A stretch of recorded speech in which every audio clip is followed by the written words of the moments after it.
So for any of you that have watched any of these videos or kind of followed this along for a while, you'll know I talk about my son a lot. I talk about being a parent and being a dad and how important that is to me and kind of my philosophy and approach and lessons I've learned, mistakes I've made, all that, right? Because in no way do I think I'm an expert on it by any means, but it's just a really important aspect of my life, so it comes through in these videos.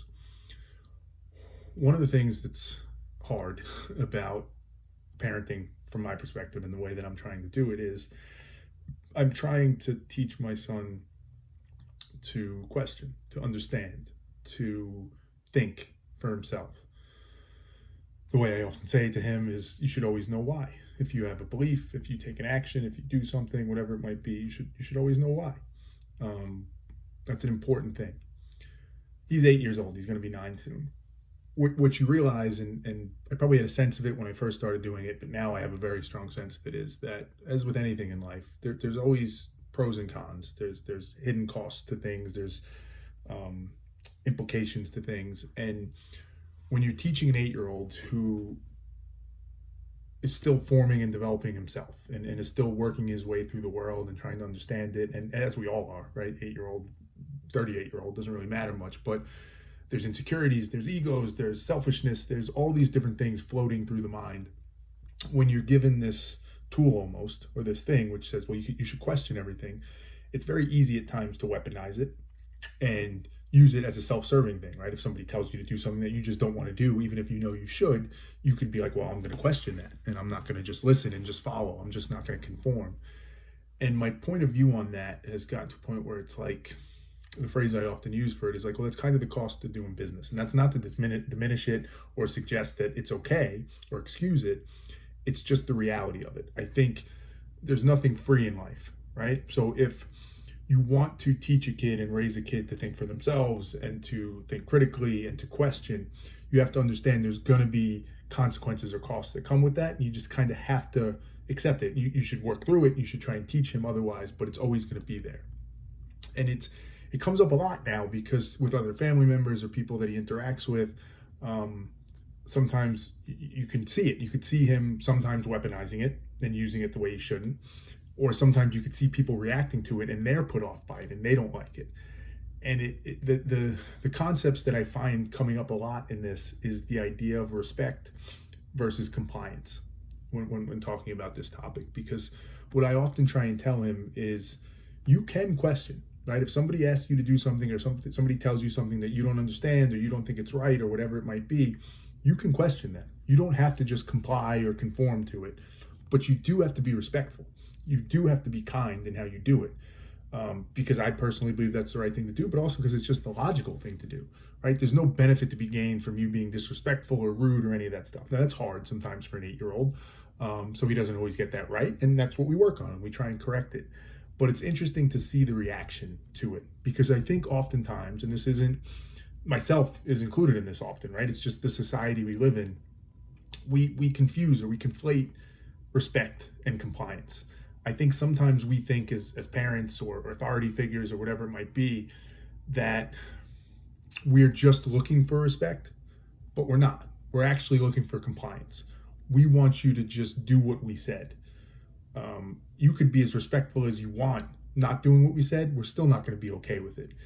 And I don't know, I don't know anything for sure, but as I process this and I try and think through it, I think I'm okay with that trade-off. I'm okay with the idea that as long as he's respectful, he doesn't have to comply or conform. And I guess I take it a step further to say what I'm struggling with is to understand why somebody wouldn't be okay with that. And I mean that quite literally, that question, quite genuinely. I'm not suggesting they definitely should be okay with it. I'm trying to understand why they wouldn't.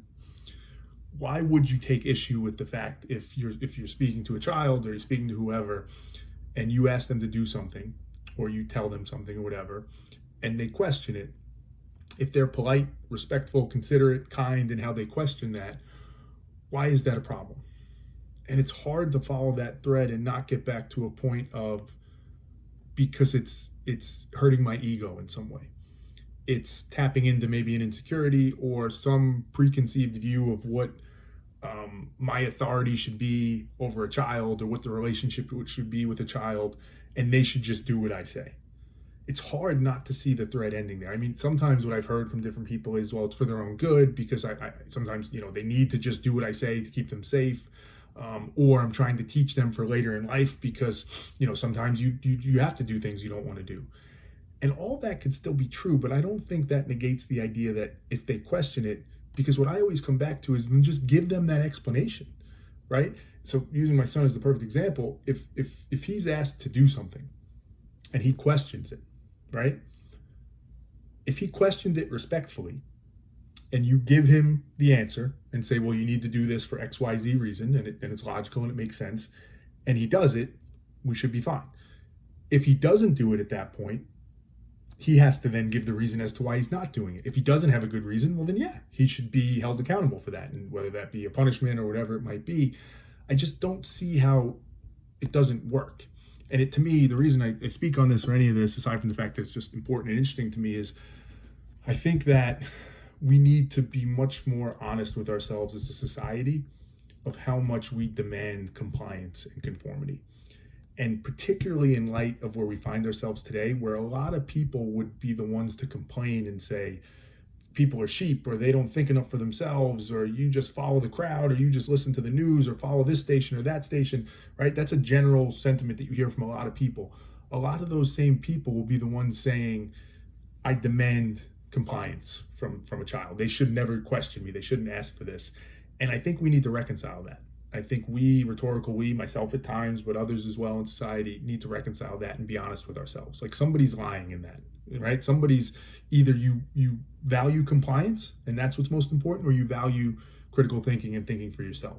You don't get to have both. You don't get to demand it at a societal level, but then in your own personal practice, treat it differently because it's inconvenient for you. I get it. It's harder. It can be more work. Believe me, I get it. As a parent of it, I find myself constantly running into that where it's like, I told him I wanted to question, but now it's making my life harder. But that's the cost of doing business. And I think there's a reconciliation to be had. There's a reckoning to be had that we all need to do of what do we really care about? Is it respect? Is it compliance? Is it conformity? Is it thinking for ourselves? What do we actually value in all this? And be honest about it.